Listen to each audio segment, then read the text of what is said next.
অত্যাচারিত হয়েছেন, চাকরির সমস্যা হয়েছে, ঘরে খাবার নাই, অসুখ বিসুখ হয়েছে, নানান ধরনের সমস্যায় পড়েছেন। কোনো মাজার নয়, কোনো পীর নয়, মসজিদের ভিতরে চলে যান, উজু করে মসজিদে ঢুকে 2 রাকাত কাজায়ে হাজাতের নামাজ পড়েন।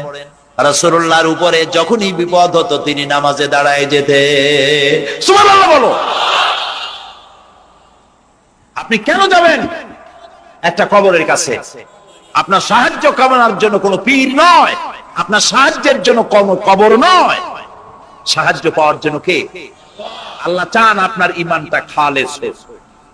আল্লাহ তাআলা এটা বরদাস্ত করতে পারেন না যে মানুষ কারো কাছে গিয়া আরেকজনের কাছে গিয়ে নতি স্বীকার করুক। আল্লাহ সহ্য করেন না।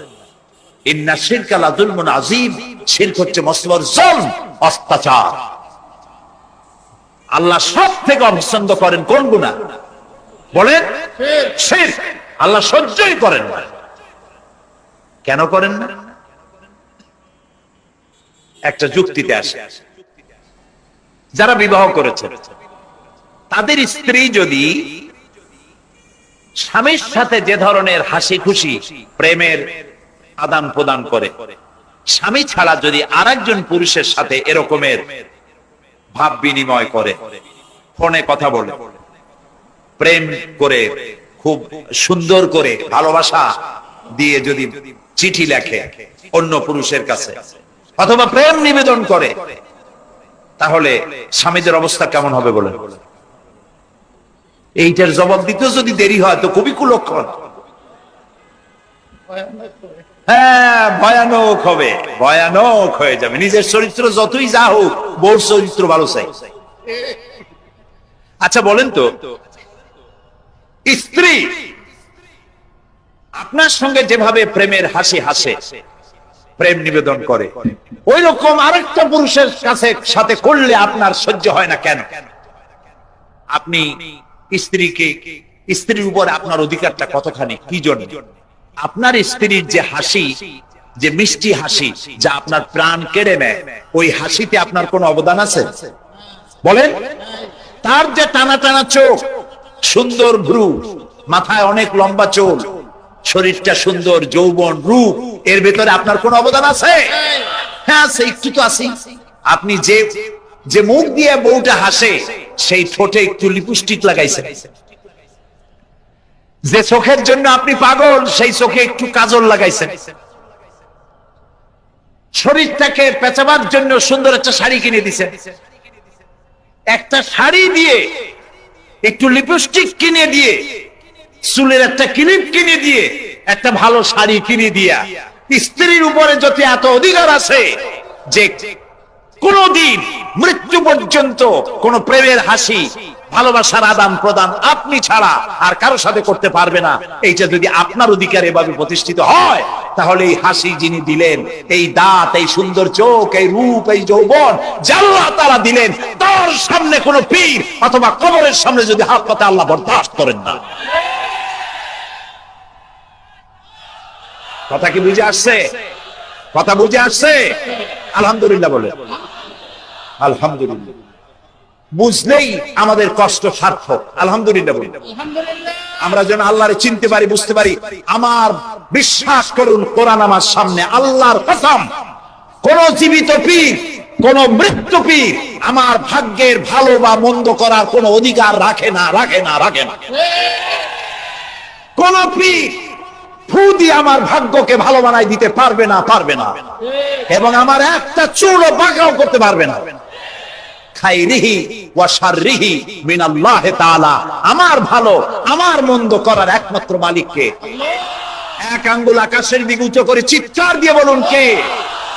আবার বলেন, আবার বলেন, আবার বলুন। আল্লাহ কবুল করুন, বলেন আমিন। আমার এই বক্তব্য দিয়ে আমি কোন পীরকে অমর্যাদা করছি না। পীর সাহেবদের কাছে পীর কোন শরীয়তের শব্দ নয়। কোরআন এবং হাদিসে কোথাও পীর বলে কোন শব্দ নাই। এটি ফার্সি শব্দ। এই শব্দের অর্থ হলো বৃদ্ধ। তো পীর যদি বৃদ্ধ হয় ভালো কথা, তিনি যদি আলেম হন আরো ভালো কথা। কিন্তু বাপ পীর ছিল, উনিও সেই সুবাদে পীর, ইলেম নাই, তোনার নিজের কাছেই তো টর্চ নাই, আপনাকে অন্ধকারে উনিও ম্যান হোলের মধ্যে পড়বে, আপনারে নিয়ে পড়বে। আলেম হইতে হবে, পীর যদি হয় আলেম হইতে হবে, 1 নম্বর কথা। 2 নম্বর কথা হলো তিনি ব্যবসায়ী হবেন না, ধর্মের নামে তিনি ব্যবসা করবেন না। তিনি মানুষকে হেদায়েতের পথ দেখাবেন, প্রয়োজনে জেলে যাবেন, প্রয়োজনে ফাঁসির মঞ্চে দাঁড়াবেন। তিনি নিজেকেই ইসলামের সব আমি করি, আর ইসলাম কারো কাছে নাই। যারা ইসলাম করলো 70-80 বছর ধরে, রাজনীতির পথ দেখালো, তারা ইসলামের দল না, ওনারটাই ইসলামের দল। এই ধরনের ফাইজলামি বক্তব্য থেকে বিরত থাকতে হবে, এই ধরনের বেয়াদবিপূর্ণ বক্তব্য থেকে বিরত থাকতে হবে। আমার দোকানে খাঁটি ঘি পাওয়া যায়, আর কারো দোকানে খাঁটি ঘি পাওয়া যায় না। ইসলাম নিয়ে এই ধরনের মনোপলি বিজনেস করতে দেওয়া হবে না। প্রিয় ভাই সব, আমরা পীর সাহেবদের চিনি। পীর ছিলেন শাহজালাল রহমতুল্লাহ আলাইহি। সুবহানাল্লাহ। যুদ্ধ করা লাগে না, আজান দিয়েছেন, মূর্তির মাথা ভাঙ্গা চুর চুর হয়ে পড়ে গিয়েছে। গৌর গোবিন্দ পলায়া কুল পায় নাই। লোকেরা যায় তার মাজারে গিয়ে গজল মাছ জিয়ারত করে আসে, কিন্তু তরবারিটা দেখে আসে না। দোধারি তরবারি এখনো আছে। সুবহানাল্লাহ বলেন। পীর ছিলেন হযরতে বাহাউদ্দিন নকশবন্দি, মুজাদ্দিদ আল ফিসানি রাহমাতুল্লাহ আলাইহি, বড় পীর আব্দুল কাদের জিলানী রাহমাতুল্লাহ আলাইহি, খাজা মঈনুদ্দিন চিশতি রাহমাতুল্লাহ আলাইহি, শাহজাহান আলী রাহমাতুল্লাহ আলাইহি। কত ওলিউল্লাহর মাজার দিয়ে আমার দেশ ভরা। আলহামদুলিল্লাহ কর। আলহামদুলিল্লাহ। আরে একদিকে মানুষকে মুরিদ বানায়া মুরিদের টাকা দিয়ে নিজেদের পকেট ভরেন নাই। ওনারা এরকম করতেন না, এইরকম করতেন। আর রাসূলুল্লাহ বলেছেন এই রকমের হাতের মর্যাদা নাই, এই হাতের মর্যাদা। আমি পীর দেখছিলাম, বাইতুল শরফের পীর হযরত শাহ আব্দুল জব্বার সাহেব, আল্লাহ তাআলা জান্নাতুল ফেরদাউসের মেহমান বানায়। এই বাংলাদেশে শত শত মসজিদ মাদ্রাসার তিনখানা তৈরি করে গেছেন। সুবহানাল্লাহ। বৃষ্টির মৌসুমে চট্টগ্রামের বাড়িটা 14 বছর মাদ্রাসায় ওয়াজিদিয়া চট্টগ্রামে 14 বছর বুখারী শরীফ পড়িয়েছেন। কি মানের আলেম, খালি পীর না। মুরিদরা যত টাকা দিত, এই টাকা দিয়ে বড় বড় মাদ্রাসা মসজিদ করেছেন। আর বৃষ্টির সময় সাথী সঙ্গী নিয়ে বস্তি এলাকায় যেতেন, পলিথিন দিয়া ছাওয়া, বাচ্চা আর তার স্বামী নিয়ে কাতরায় এক কোনায় বসে আছে, খাবার নাই, চাউল নাই, অসুস্থ, তাদের চাউল দিয়ে আসতেন, তাদের রান্না করার শাকসবজি দিয়ে আসতেন, ওষুধ দিয়ে আসতেন, হাড়ি পাতিল দিয়ে আসতেন। বন্যা হলে, তুফান হলে টাকা উজাড় করে যা মুরিদরা দিত সবগুলি উজাড় করে মানুষের খেদমত করতেন। সুবহানাল্লাহ। কাজেই যারা জামায় অনেকগুলো পকেট সমানে নিতে থাকে আর ভরতে থাকে, এইভাবে এই ব্যবসায়ীদেরকে পরিত্যাগ করতে হবে। পীর হচ্ছে ওই সমস্ত লোক যারা নাকি ধর্মের নামে ব্যবসা করে না, বরং আল্লাহর দ্বীনকে প্রতিষ্ঠা করার জন্য কথা বলে। প্রিয় ভাই সব, আমাদের জেহেন সাফ করতে হবে, পরিষ্কার করে বুঝতে হবে আমার ভালো আমার মন্দ কে করতে পারে। সম্রাট শাহজাহান নাম শুনেছেন? কোথার বাদশা বলে? দিল্লির সম্রাট। সম্রাট শাহজাহান পৃথিবী জোড়া নাম তার। কবি বলছেন, শাহনে জাহাं को जिन्हें फख्र से देते थे बाज, वाज कब्र में है सूरह अलहम्दु की मोहताज। যে শাহজাহানকে কর দিয়া ট্যাক্স দিতে পারলে জনগণ নিজেদেরকে গৌরবান্বিত বলে মনে করত, সেই শাহজাহান কবরে শুয়ে আছে, সূরা ফাতিহার মুহতাজ হয়ে আছে। সুবহানাল্লাহ। যদি কেউ আমার কবরের কাছ থেকে হাইটে যাইতো আর একটু সূরা ইখলাস পড়ে সবরে সানি করতো, আমি কিছু পাইতাম। আরে এই এতিম ফকির হয়ে শুয়ে আছে। এক ফকির দিল্লি ঘুরতেছে, একজন বলছে, ভাই তোমারে তো খয়রাত করে দেখতেছি আমি সেই ছোটবেলা থেকে, খালি তুমি খয়রাত করো। একটা জিনিস আপনারা মনে রাখবেন, গরিব, আজকে যারা গরিব পরিশ্রমের মধ্য দিয়ে কালকে তারা ধনী হতে পারে, কিন্তু যারা ভিক্ষুক, যারা ভিক্ষা করে, জিন্দেগিতে কোনোদিন তারা বড় হতে পারবে না।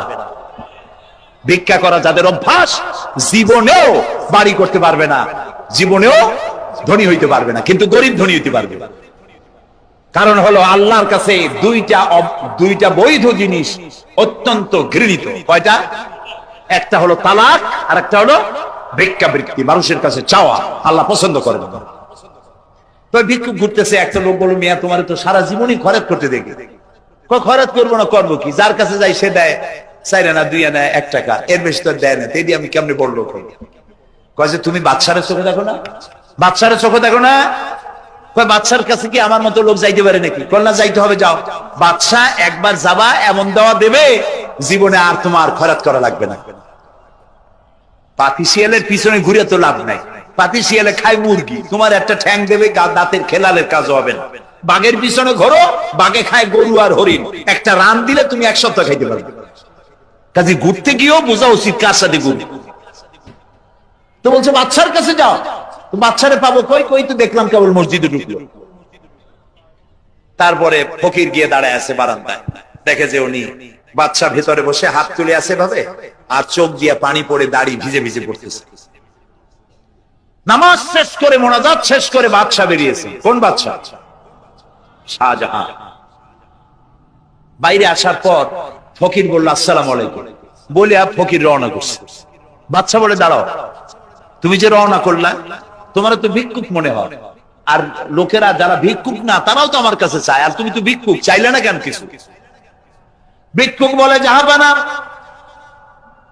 আমি কিছু চাইতে এসেছিলাম আপনার কাছে, কিন্তু আপনার করুণ অবস্থা দেখে আমার জ্ঞানের চোখ খুলে গিয়েছে। আমি দেখতে পেলাম আমি যার কাছে চাইতে এসেছি, আমি তো কান্দি না, হাতও বাতি নাই। যার কাছে চাইতে আসতাম দিল্লির সম্রাট, আবার কোন সম্রাটের কাছে হাত পেতে ভিক্ষুকের মতো কি জানি চায়, আর চোখ দিয়া পানি পড়ে দাড়ি ভিজে ভিজে পড়ছে। আমার জ্ঞানের চোখ খুলে গেছে, দুনিয়ার বাদশার কাছে আর চাইবো না। বাদশা কান্দে যে বাদশার কাছে, তার কাছেই চাইবো। প্রিয় ভাই সব, এই জন্যে জিহেন সাফ করে ফেলুন। দুনিয়ার কোন মানুষের জন্য, মানুষের কাছে নয়, কোন কবরে নয়, কোন কারো কাছে নয়, আল্লাহ তাআলার কাছে আমরা নামাজের মধ্যে ঘোষণা করেছি, ইয়াকা না'বুদু ওয়া ইয়াকা নাস্তাঈন। আল্লাহ তাআলা তোমার একমাত্র ইবাদত করি, তোমার কাছেই সাহায্য চাই। কাজী সাহায্য আল্লাহর কাছে। কার কাছে চাইবো বলে? আল্লাহ আমাদের ঈমান পোক্ত করে দিন। আমরা বলি আমিন, আমরা বলি আমিন। অসুখ বিসুখ হইলে পরে ধৈর্য ধরবেন। অনেক মানুষ আছে জ্বর হইলে কয় যে এত নামাজ পড়ি খালি জ্বর আমারই হয়, এত রোজা রাখি, ভালো ভালো কাম করি, আমার ছেলের অসুখ মোটে সারি। এই জাতীয় কথা বলবেন না। মুমিনের পায়ে যদি কাঁটাও ফোটে, সওয়াব থেকে খালি নাই। ধৈর্য ধরতে হবে। কাঁটা ফুটছে, বলেন ইন্না লিল্লাহ। আজাবান লিল মুমিন, মুমিনের জন্য বড়ই আশ্চর্য ব্যাপার, বিপদ হইলেও শুকর আদায় করে, আর সুখে থাকলেও শুকর আদায় করে। সুবহানাল্লাহ ওয়া বিহামদিহি। বিপদ আসলে সে বলে ইন্না লিল্লাহি, বলেন ইন্না লিল্লাহি ওয়া ইন্না ইলাইহি রাজিউন।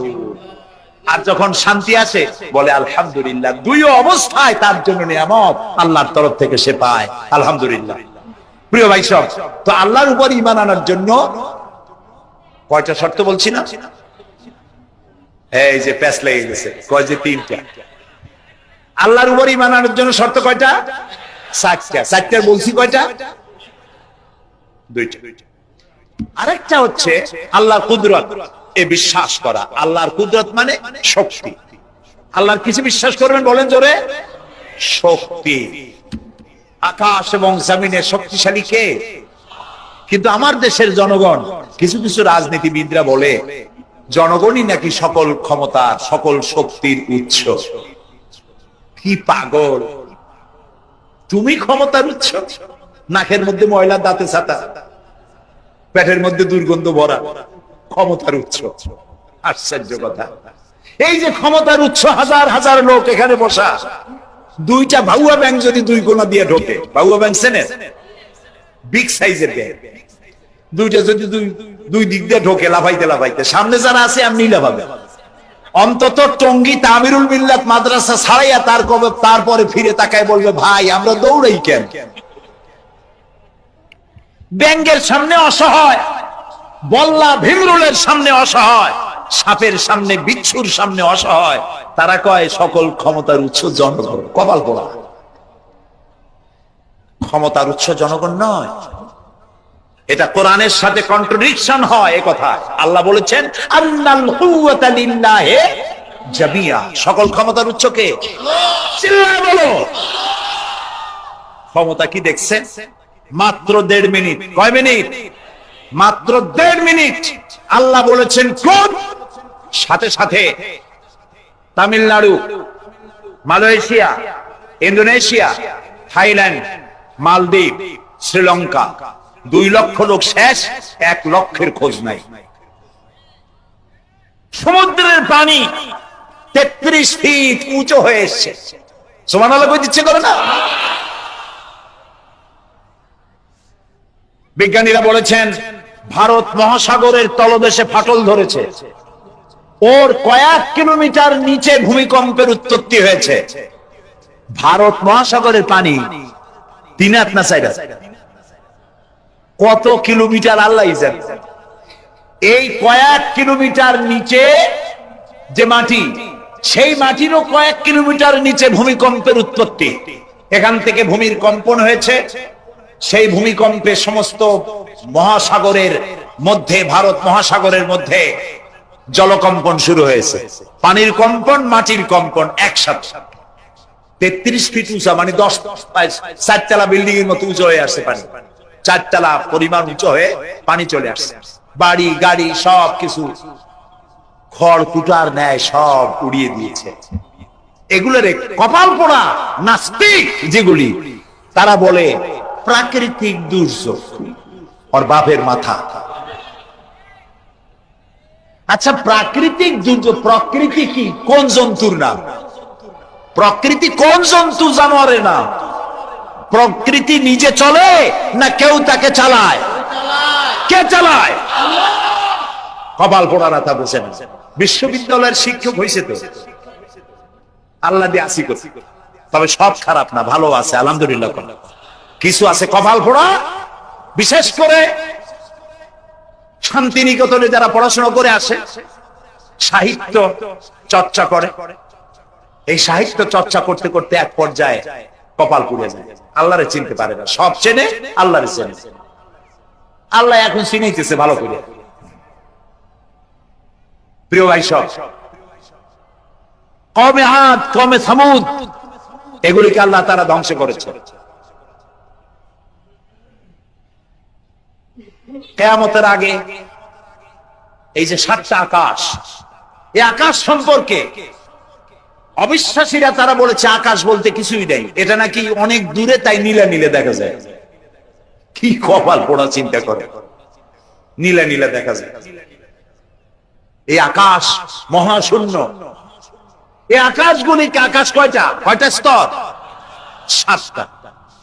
এগুলি কাতাইয়ে সিজিল্লিল কুতুব।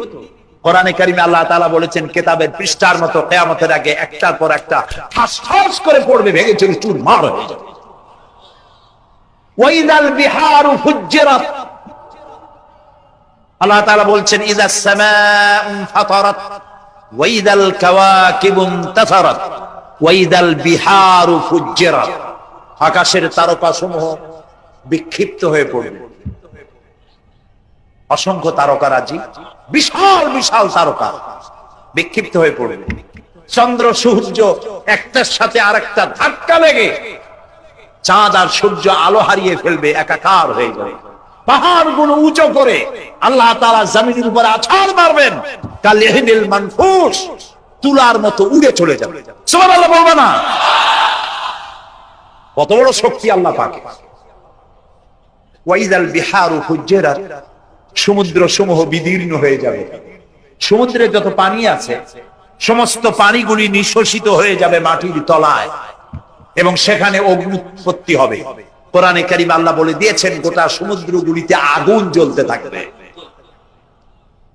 এগুলি কিয়ামতের আলামত। আল্লাহ পাকের অফুরন্ত মেহেরবানি। এই যে কানের কাছ দিয়ে গুলিটা চলে গেছে, কানে লাগে নাই। বাড়ির কাছ থেকে কিয়ামত হয়ে গেল, বাংলাদেশে আল্লাহ বাঁচাই দিলেন। সুবহানাল্লাহ বলো, আলহামদুলিল্লাহ বলে। আমাদের প্রতিবেশী দেশগুলিতে যেভাবে আঘাত লাগছে, ওর 1000 ভাগের 1 ভাগের আঘাত কয়েক সেকেন্ড যদি বাংলাদেশে হতো, আমাদের সব অপরিকল্পিত শহর, রাজুক পারমিশন দিয়েছে 3 তলার, করা হয়েছে 7 তলা। এইভাবে অপরিকল্পিত যত বিল্ডিং আছে এগুলি পচা সিমেন্ট দিয়ে, পচা ইট দিয়ে তৈরি করা হয়েছে। 2-3 সেকেন্ডের ভূমিকম্প যথেষ্ট এই শহর লন্ডভন্ড করে দেওয়া। অসংখ্য মানুষ মারা যাবে, অসংখ্য বাড়ি ঘর শেষ হয়ে যাবে। এদেরকে রেস্কিউ করার মতো মডার্ন ইকুইপমেন্টস গভর্নমেন্টের কাছে নাই। এই জন্য আল্লাহর কাছে সেজদা দিয়া গুনার তওবা করতে হবে, আল্লাহ আমাদের মাফ করে দাও, আমার এই গরিব দেশটাকে কিয়ামত পর্যন্ত এই গজব থেকে বাঁচাও। প্রিয় ভাই সব, আল্লাহ তাআলার ক্ষমতার ওয়াজ আমি আজ করতে পারবো না, অনেক লম্বা হয়ে যাবে, কারণ আমাকে 3টা পুঁজির কথা তো কমসে কম বলতেই হবে, অল্প করে হলেও। শুনবেন তো? আল্লাহ তৌফিক দিক, বলেন আমিন। আল্লাহ তাআলার ক্ষমতায় বিশ্বাস করা, তার প্রচন্ড ক্ষমতা, যা খুশি তাই বলে করতে পারেন। মরাকে জিন্দাকে মারতে পারেন, মরুভূমিতে ফুল ফুটাতে পারেন, সুবহানাল্লাহ, যা খুশি তাই করতে পারেন। এই শক্তি সহকারে আল্লাহকে বিশ্বাস করতে হবে। 4র্থ নম্বরে আল্লাহর হুকুম এবং হাকাম, আদেশ নিষেধ। আমি আল্লাহরে বিশ্বাস করি, এই কথার কোনো দাম নাই যদি তার আদেশ না মানি, এই কথার কোনো দাম নাই যদি তার নিষেধকে আমি আমার জীবনে প্রত্যাহার না করে চলতে পারি। মুসলমান বলে দাবি করার কোনো মূল্য নেই। একদিকে নামাজ পড়ি, আর একদিকে ওজনে কম দেয়, খাদ্যে ভেজাল দেয়, বেপরদা করি, মিথ্যা কথা বলা হয়, ওজনে কম দেয়, খাদ্যে ভেজাল দেয়, জমিনের আইল ছালে আমানতের খেয়ানত করে, আল্লাহর হুকুম মানা হলো না, রাসূলের আদেশ মানা হলো না। আল্লাহর উপর ঈমান আনার জন্য 4র্থ শর্ত হচ্ছে আল্লাহ যা বলেছেন মাথা নত করে মেনে নিতে হবে, বলতে হবে সামি'না ওয়া আতা'না। বলেন সামি'না ওয়া আতা'না, শুনলাম আর মেনে নিলাম। বলেন তো জোরে, শুনলাম আর মেনে নিলাম। সুবহানাল্লাহ বলেন। মুমিনেরা এই প্রশ্নই করবে না মদ হারাম কেন, মুমিনেরা এই প্রশ্নই করবে না জুয়া হারাম কেন, মুমিনেরা এই প্রশ্নই করবে না জিনা হারাম কেন। একটাই জবাব, মদ হারাম কেন? আল্লাহ হারাম করেছেন তাই হারাম। জিনা হারাম কেন? আমার আল্লাহ হারাম করেছেন তাই হারাম। জুয়া হারাম কেন? আমার আল্লাহ হারাম করেছেন তাই হারাম। কোন যুক্তি নাই। যুক্তির আল্লাহর নিষিদ্ধ জিনিসে যুক্তি তালাশ করে কেবলমাত্র শয়তান। আল্লাহর আদেশ নিষেধে যুক্তি তালাশ করে কে? শয়তান। মুমিনের কাজ হলো সামি'না, বলেন, ওয়া আতা'না, শুনলাম আর মানলাম, বাস, শেষ কথা, খালাস। এই গেল 4টি শর্ত পুরো হয়ে গেল। এই 4টি শর্ত যদি পূরণ করতে পারি তাহলে আল্লাহরে বিশ্বাস করছি এটা প্রমাণিত হবে, এটা জাস্টিফাই হবে, এটা সত্যতা প্রমাণ হবে যদি আল্লাহ হুকুম মতো। 1 নম্বরে হলো, আমি আবার কথাটা প্যাকেট করে দিই যাতে করে আপনারা বাড়ি নিয়ে যাইতে পারেন। আল্লাহর উপরে ঈমান এনেছি, এই কথাটাকে কমপ্লিট করার জন্য শর্ত কয়টা? 4টা। 1 নম্বরে আল্লাহর অস্তিত্বে বিশ্বাস, বলেন আল্লাহর অস্তিত্বে বিশ্বাস। 2 নম্বরে আল্লাহর গুণাবলীতে বিশ্বাস। 3 নম্বরে আল্লাহর ক্ষমতায় বিশ্বাস। 4 নম্বরে আল্লাহর আদেশ এবং নিষেধে বিশ্বাস, মান্য করে চলা। আল্লাহ যেন এই তৌফিক আমাদের দেয়, বলেন আমিন। আল্লাহ রাব্বুল আলামিন দুনিয়ায় শান্তি, আখিরাতে জাহান্নাম থেকে মুক্তি দেওয়ার জন্য আল্লাহ পাক আমাদেরকে একটা ব্যবসার কথা বলেছেন। ওই ব্যবসায় পুঁজি কয়টা? বলেন। 3টা পুঁজি। বলছি কয়টা? দেখেন যে কেমনি প্যাঁচ লাগে। বলছি মাত্র একটা, সে একটা ডাল বার করছি। এবার আসেন মূল পয়েন্ট।